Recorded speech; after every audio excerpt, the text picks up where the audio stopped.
So hello and welcome to Test-Driven Swift to the Max. And I'm Phil Nash, developer advocate at JetBrains. It's not going to be a product talk, but you can certainly come and talk to us on the booth in the exhibition area afterwards if you want to hear about the products. If we get time, because this is shorter than I normally do, I will show a little bit about code a bit later, which will be completely relevant to the talk. But this is really just about Swift and TDD. And they're two things that don't really go together as often as they should, I think. Which is a real shame because I think Swift really brings a lot to the table to help us to take TDD to the next level. And that's what I want to try and bring out a bit today, maybe get you to think along different lines. It's a little bit of a niche topic, particularly at this conference. How many people here actually have experience writing Swift? So yeah, only a handful. So it's not going to be an introduction to Swift, but I will also try and slow down and explain some of the key points when I go through the demo. On the plus side, I'm going to assume that most of you are reasonably comfortable with TDD, so I'm not going to dwell on it too much. But part of the material is to deconstruct what TDD actually is so we can reinterpret it a bit. So I will go into some of the fundamentals as well. So let's get started. And I actually do want to start right at the really fundamentals, just what does TDD actually mean? So I'm sure not a surprise to, too far ahead, to see test-driven development, and of course, we can also interpret the last D as design. I like to alternate between the two, depending on what I'm putting the focus on at the time. I think the more interesting end of the equation is the other end, what we can replace the T with. There's all sorts of X's we can put in there. I'm sure many of us have proposed one or two at different times. We have some that are closely related to TDD, like BDD, for example. But there's others a bit further out, domain-driven development, design, type-driven development, all sorts of X's. The important common factor between all of them is that you're taking one principle or one idea and putting it above all else in order to drive out the design. So although we say that TDD is test first, it doesn't necessarily imply that. It's actually the fact that the idea comes first that makes it a driven development or driven design. So all of these things are trying to help us improve our development and our design, of course. They're not all interchangeable. So somebody must be right, somebody must be wrong. But actually it's more that there's sort of a toolkit of these things. Different techniques, different ideas you want to put first at different times depending on what you want to get out of it. So it's going to focus on TDD today. And I'm sure you're all familiar with the TDD cycle. I'm not going to go into all the details of it, but I want to highlight a couple of points from there because they're going to become important later. So starting right at the beginning with that, the all-important red box, the writer failing test.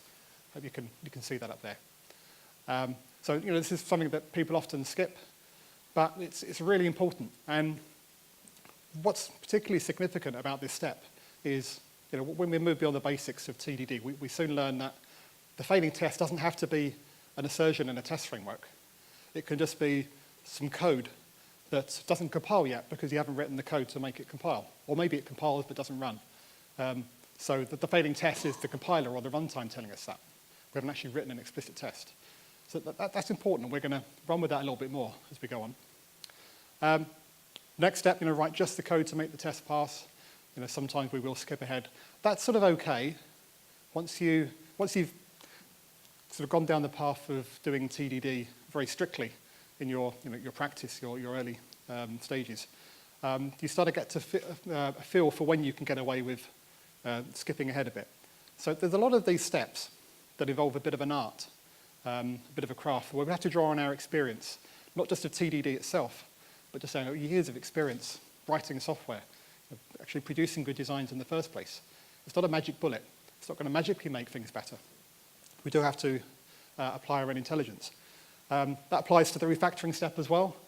Of course, we can often skip that, but we have to know what we're doing. So when we're practicing, don't skip it. And then the final stage, are we done? Do we need to write any more tests? What TDD gives us is just an explicit place in our process where we're faced with that question. Do we need to write another test? By asking that, it forces us to focus on it there and then. So we're more likely to make a better choice. But it won't stop us from going wrong, from gold plating or not doing enough. We still, again, have to draw on our own experience and knowledge. So that's all I want to say about the TDD cycle, because I'm sure we're fairly familiar with that. So then there's the why we do TDD in the first place, because it can be extra effort. You have got to write more code. You have got to think about things in a different way. So what's the benefit we get from it? I'm sure you can come up with a whole list of things. There's books written on this. If you search around, you can get quite big lists. But I just picked out a few that I want to focus on. I'm not going to go through all of these one by one. Just pick out a couple of them. Starting with the good regression tests. It's probably the most obvious one for most people. For some people, that's all there is to it.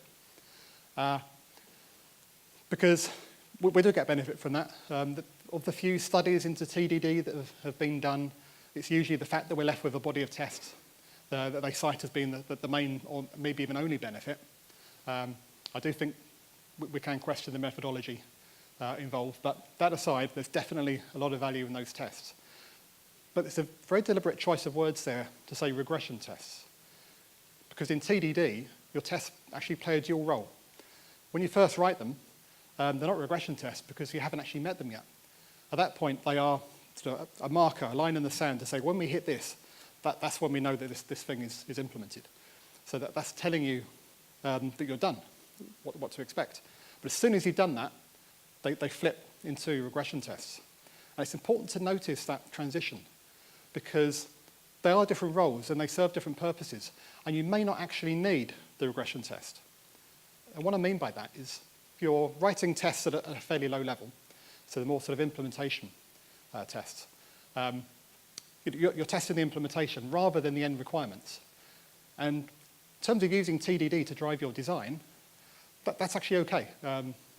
Some people don't like doing that. They prefer to keep them at acceptance test level. I like writing the low-level tests as well. But once they become regression tests, they can tend to become more brittle because you may change the implementation in a way that still meets the requirements, but now all these tests start failing. And you've got more maintenance work to do. So you have to consider that, whether you're prepared to keep up that maintenance cost, or maybe just throw them all away. But if you don't identify that difference in the first place, that could be really tricky. I'll dwell on that a little bit because I want to touch on that again when we come to the live demo.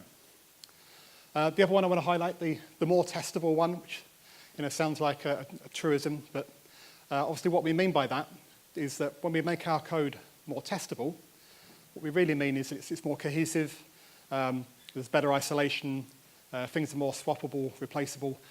They're all desirable characteristics, whether we're testing or not. But when we're using TDD, it makes it much harder if we don't build those properties in right from the start. So we get our code smells, our design smells, that exert a design pressure on our code.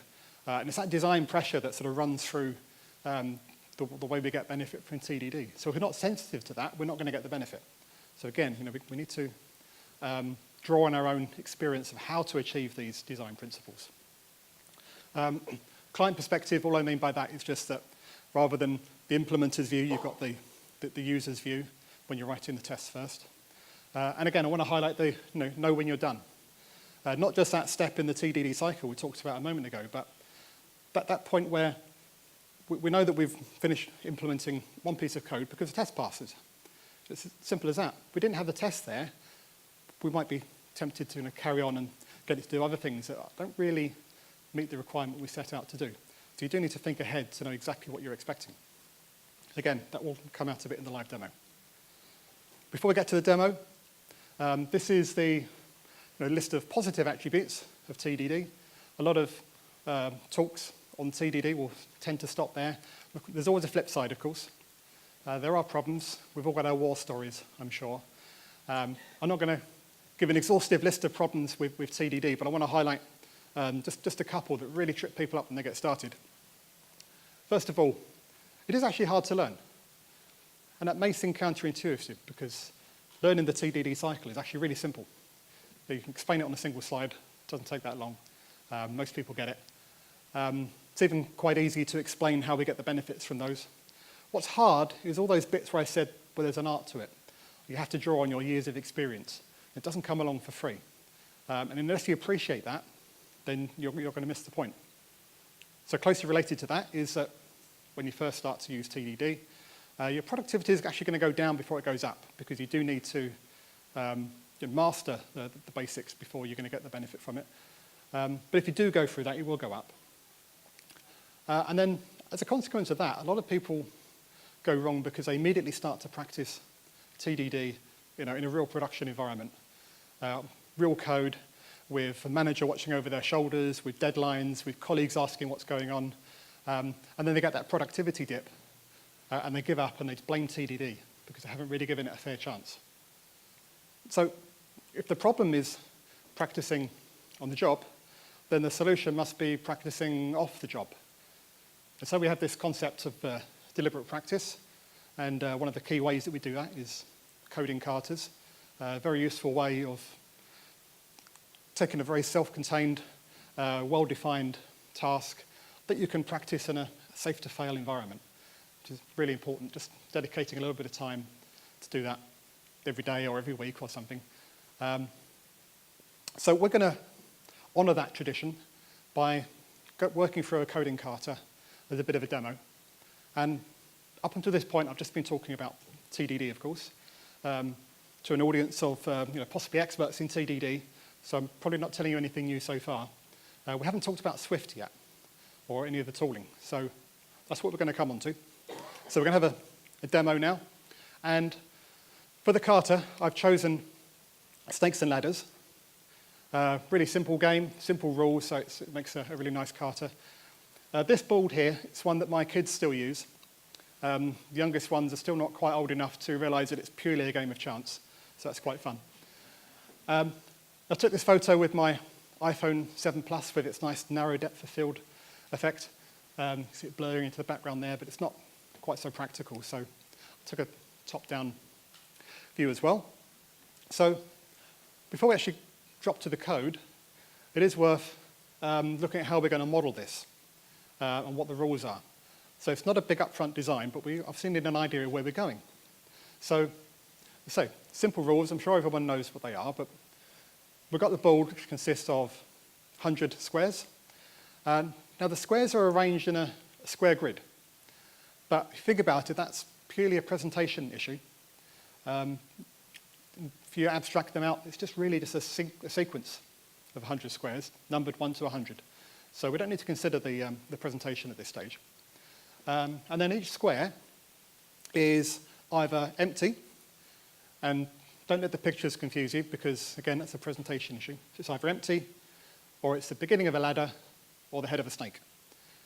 And if it's the beginning of a ladder, then that's going to take you to another square at the end of the ladder. If it's the head of a snake, it will take you to the tail of the snake. And there's actually really no difference between those two, except one happens to go forward, one happens to go backwards. But it can be nice to have a more sort of general term. So I've decided to use the word portal to mean either a snake or a ladder. I'm sure you can come up with a better name. So we have all these portals, and the idea is that you start on square one. Each player takes it in turn to throw a die. So random number between 1 and 6 we're going to need. They move that number of squares. If you land on an empty square, you stay there. If you land on a start of a ladder or the head of a snake, you move to the other end. Simple. And then the winner is the first one to land on square 100. But if you're near the end of the board and you throw a die that goes off the end, then you miss your turn. That's the only other rule. That's it. Should be simple enough. So how are we going to model it? Well, as we said, we've got these relationships here. So we've got a ladder relationship between square 2 and square 38, for example. So we can sort of capture that. There's another one between 4 and 14. We can capture that off.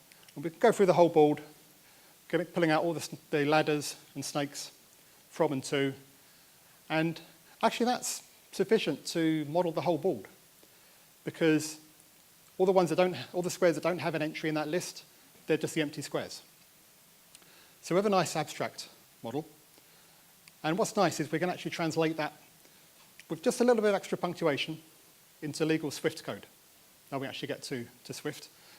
It's not complete, of course. We need some sort of dictionary around this. So that's what it looks like in Swift.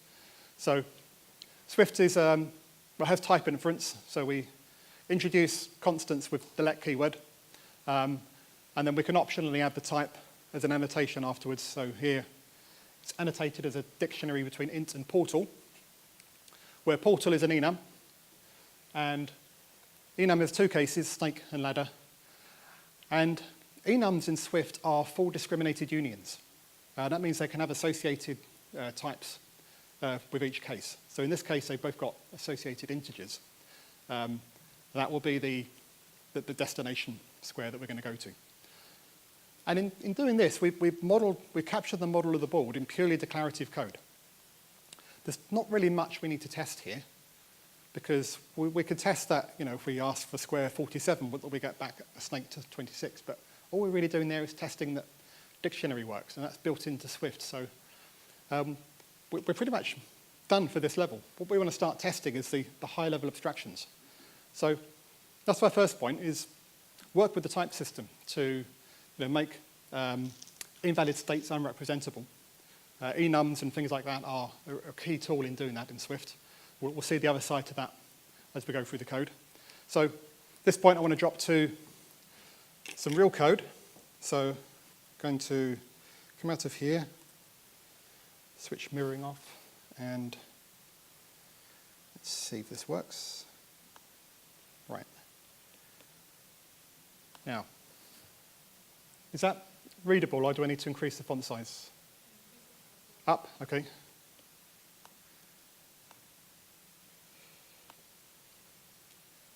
That should be good enough.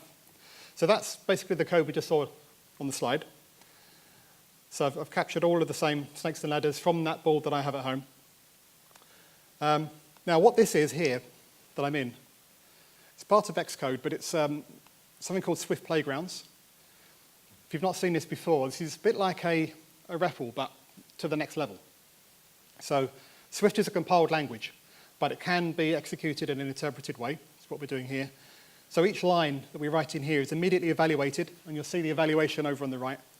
Nothing too interesting just yet, but we'll see how that becomes useful as we go through. So we said that we want a high level of abstraction. So we probably want some sort of board object. So let's create one now. Oops. Okay. Now we don't have a board type yet, so we're getting this error here. Use of unresolved identifier, just as we'd expect. Now, at this point, I'm going to take a moment to talk about Xcode and refactoring. Because as of the current version of Xcode, it doesn't have any refactoring support for Swift. A little bit for Objective-C. But the new version of Xcode that's currently in beta now has refactoring, some refactorings for Swift. Two problems with that. One is it doesn't apply to Swift Playground, so I can't use it here. The other is, and I did actually try to run through my demo in the Xcode beta, and none of the refactorings or code generations that I wanted were available yet. So I'm going to do it manually in Swift Playgrounds. If we get a chance to look at app code, you'll see some refactorings there. So we're going to do this manually, so I'm going to wrap this in a struct. So in Swift, the difference between a class and a struct is similar to a language like C#. Structs are for value types, classes are for reference types. You can do either. So I prefer to use structs where I can. So now our code compiles. So that's our first cycle around the TDD cycle. Now we're going to call a method. So what we want to do is see what happens when we land on a particular square. So this funny syntax here, it's an argument label in Swift, which is sort of inherited from Objective-C. Confuses a lot of people. It looks a bit like named arguments, but it's not quite. You can think of the label as being more part of the method name or the function name. And you can't reorder them and things. In fact, you'll see if I implement it, introduce with the func keyword,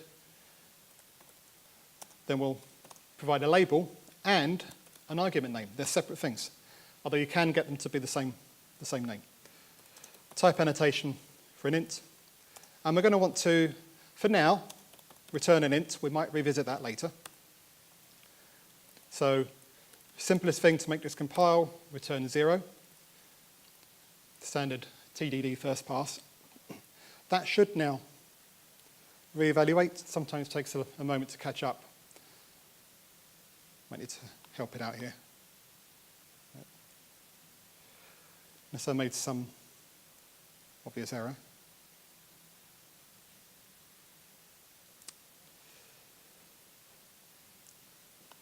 It only happens when I'm doing a demo.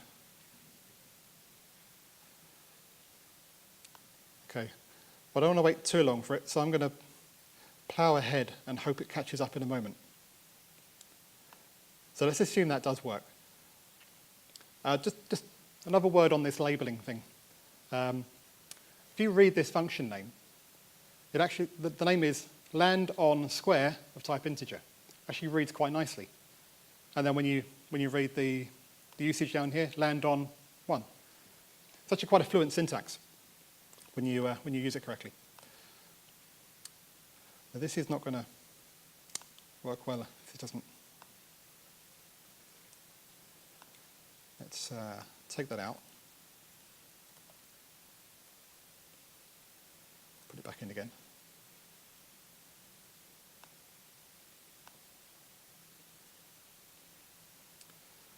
Okay. I'll go on to the next one and see if it catches up.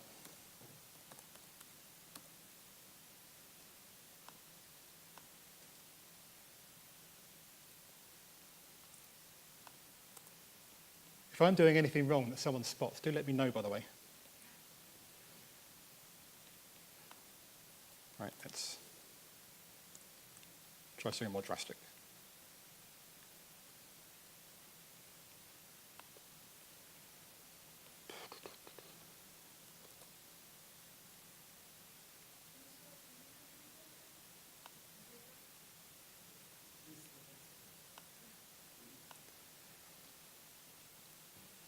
Never work with children, animals, or Apple products. Okay. I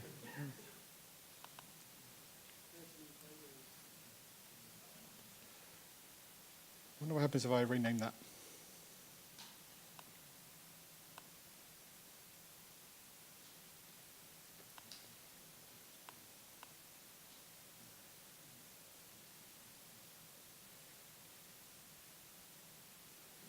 Just not catching up, is it? All right.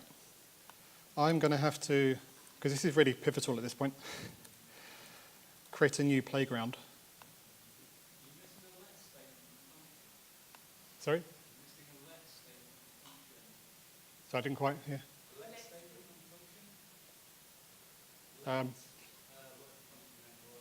The let keyword. Sorry, really struggling to hear you from here.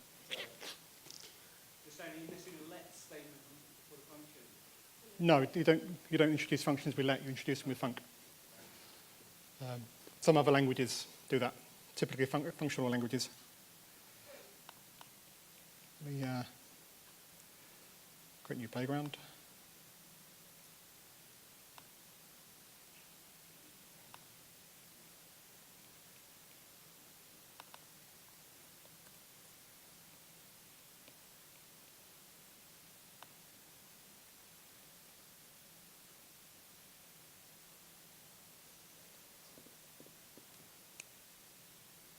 Went through this just before coming up and it worked perfectly.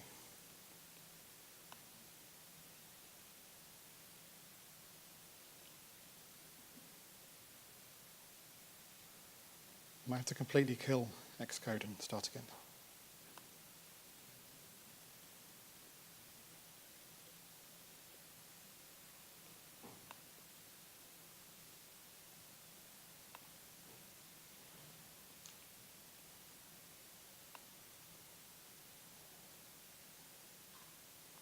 Perfect. Okay, that's all I needed to do. Right.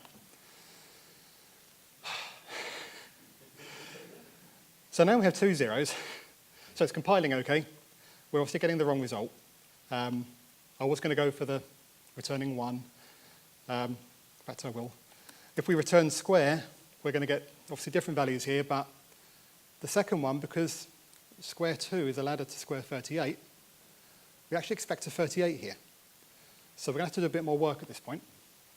So now we have to deal with what the dictionary returns. It's something like this. So a dictionary is called portals. If we map it from the square, what we actually get back here, if I inspect it, is a portal question mark, which is Swift syntax for an optional type. So it's either a snake or a ladder or nothing, nil in Swift parlance.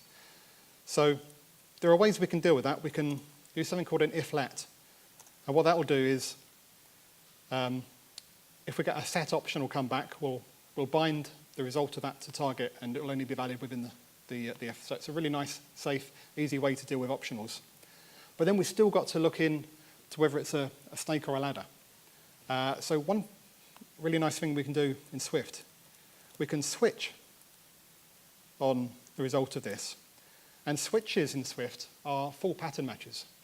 So we can pattern match that it has a value, so that's the sum, and then what that value actually is, in this case, a ladder, and then from within that, we can pull out that associated type all in one line, like that. So we can return a target, and do the same with snake. Then we can have a default case, which will just be to return our square.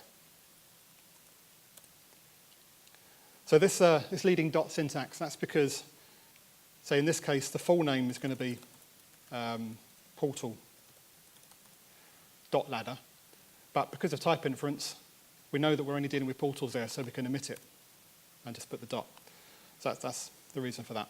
And then the optional is very similar. So that should now work. We can see our results on the right-hand side. We've got exactly the values we wanted. So let's move on.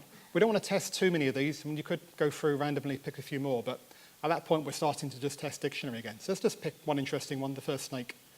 So we'll see what happens when we land on square 47. Should go back to 26, and it does. So that's good enough for me for there. I want to test more the edge cases. So what happens when we land on square 100? Well, we get back 100. That may be right. So 100 is the winning move if we land on square 100. Now, whose responsibility is it to detect that? If you think about it, that's to do with the size of the board. And who should know the size of the board but the board object itself? You can do that either way, and this is where you may feel, I've got to go back and check what the requirements are, or have that conversation. I'm going to make the decision that it's the responsibility of the board. So what I actually want to do is, instead of returning this int here, I want to return something that will tell us whether it's a win or not, and if not, what the move is. So I'm going to introduce another enum. I'm going to call it action. Oops. And the first case is going to be move to with an associated int. So that's sort of what we're already doing. And then we have the win case. So now I can return that here. And I'll just need to wrap up my return values as move tos. Again, using type inference to infer the type of the enum. That should give us basically what we had before, but now wrapped in these move tos. So we haven't addressed the winning move yet, but I'm going to take a moment to note what we've actually done here. So first of all, we've been effectively writing tests without a test framework, just by visually seeing what the results are and sort of mentally saying whether that's right or not. And that's been sustainable so far. Obviously, there's a scalability limit there, which we'll come to in a moment. But now we're really seeing the payoff, because we just changed the return type. It's trivial to visually inspect that we're still getting the same results. But if we lock this in with assertions at this point in a test framework, we'd have to go back and change all our assertions. And we may have a lot more than this. So this is allowing us to sort of keep a bit more fluid while we're at that sort of low-level implementation phase, slightly less brittle. So that's quite nice. So we haven't addressed that winning move yet. So let's go in and add an if statement here. If square is equal to 100, return our win. So now we get win. That's what we wanted. So what about if we move to square 80? Now the reason that's interesting is 80 is a ladder to square 100. It's also a winning move. It's an interesting property of this board. But this has given us an invalid move, or not what we wanted. Because, of course, our if statement is too soon. We obviously want this to be checked down here, but we can't quite do that because we're returning out of our switch statement. So that's not working yet. So what we want to do is sort of introduce some sort of intermediate value, let's call it final square. And it'd be really nice if we could treat the switch statement as an expression and just assign that to the constant. But we can't do that like that in Swift. In a functional language, we'll be able to do that. So what we'll probably end up doing is making this a variable, giving it an initial value and then mutating it. And it would work. It's fine, but I don't like doing that. I prefer the more functional approach where possible. So you can fake it by introducing a lambda, wrap the switch statement in a lambda, immediately invoke the lambda, and unfortunately, before I get to that, I'm going to take off these move to, so it's going to return an int. So we can do that in one go at the end.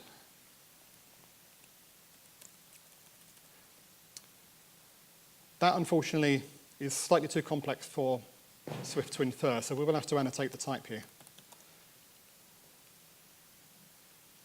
And did I do something else wrong? What's it saying there? Oh, no, that's okay. That's because I just need to change that name there. Okay. Now we can put our else case in.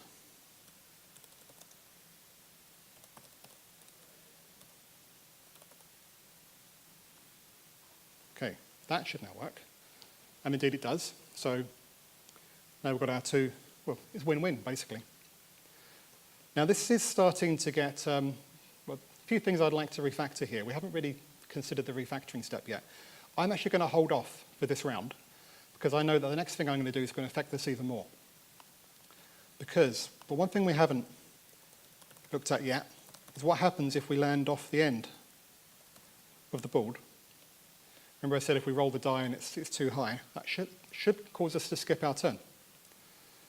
But we're getting an invalid move, so I'm going to add to our enum the no move case. Now we want it to return that. I can add that here with an else if. Now if it's more than 100, return no move.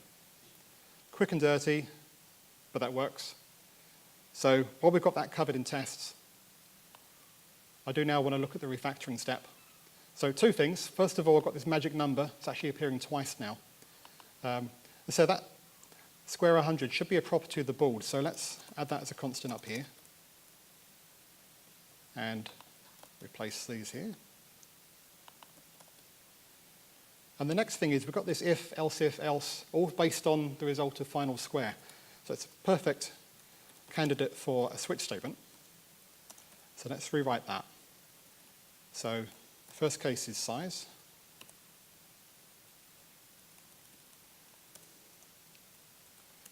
And then the next one, what we need to do is bind the result out, and then we can use where, like that. And then we just have our default case.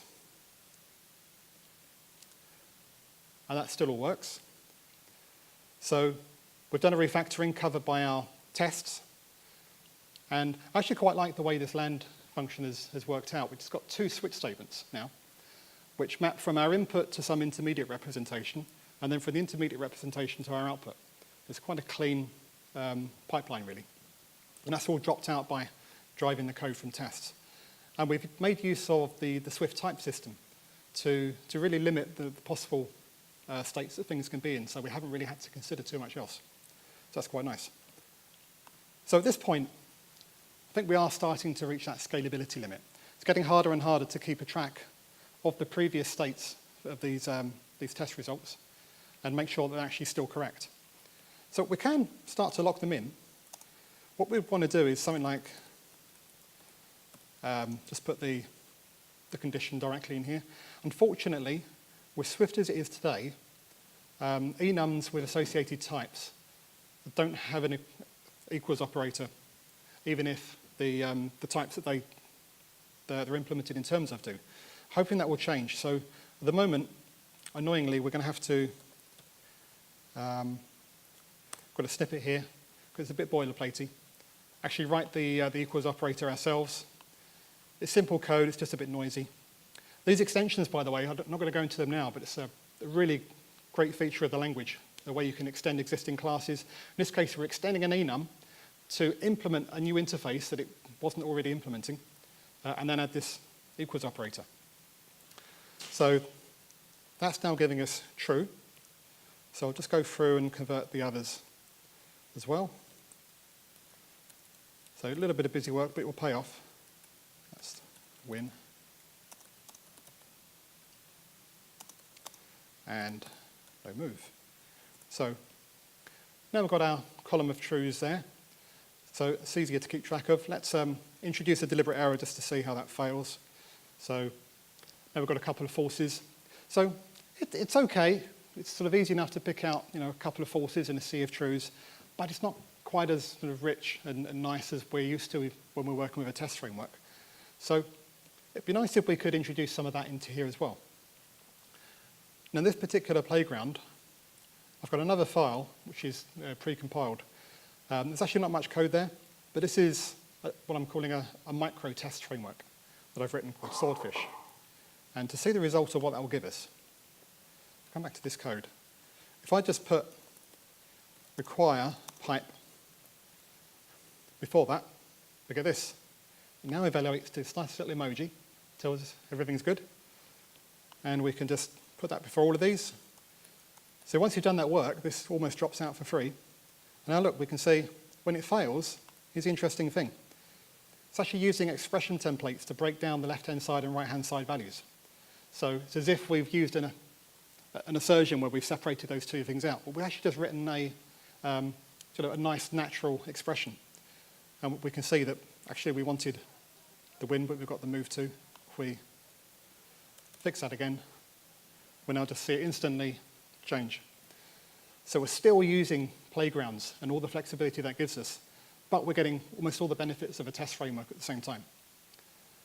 There are still some scalability limits that we reach. So at some point, we do actually want to transplant this back into an IDE and continue working on it in a test framework. Let's see. I'm not sure if I have time to do that now. I'm just going to very, very briefly show you the start of that, but I won't complete the exercise. So I do have app code here already up and running. So we've got the code that we've already written, and then we've got this test code. We've got our action extension, and then at this point, what we can do, if we go back to our playground, just copy this out. So exactly the same code with the same use of Swordfish. I can paste that into here, and hopefully that should just run. And you see we've got a couple of errors, and that's because I still have that deliberate error that we introduced in here, which I can fix. And now we can see it's all green. So that same test code works in the playground and the IDE, so you can move seamlessly between the two. At this point, so now we're in the full IDE, app code does support refactoring. I've got a much fuller demo where I go into that as well, which I'm not going to have time to cover now, unfortunately. But if you are interested, come and see me on the booth and I'll continue the demo there. But for now, I'm going to wrap up my slides.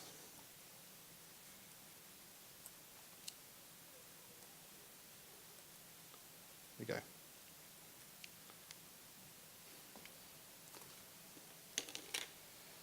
In fact, it's only really this one more slide. This is my formula for TDD to the max in Swift. So we need the unit tests, but as we've seen, those tests can take different forms. And we can use that flexibility to actually give us more wiggle room, particularly in those low-level implementation details. using playgrounds really accelerates that whole process of being able to experiment with code, especially when we don't really know what we're expecting up front. If we do know up front, then we can write a test for it, and if not, we can just visually inspect. The refactoring tools, so I didn't really get onto that.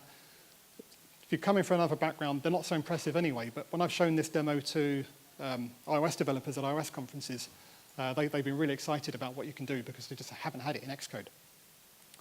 And using good domain types. I sort of hinted at the use of the enums with associated types, switch statements for pattern matching, can really cut out a whole range of different types of errors just by making them unrepresentable in code. The compiler is catching more issues ahead of time. You've got less tests to write, less things that can go wrong at runtime. And that really is the formula for maximizing use of TDD in Swift. So just remains for me to say thank you. And also, if you're interested in that test framework I showed, Swordfish, which has both the playground part and the part that runs in an IDE, runs in Xcode as well. GitHub.com, I'm Phil Squared, and under there, Swordfish, you've got everything there.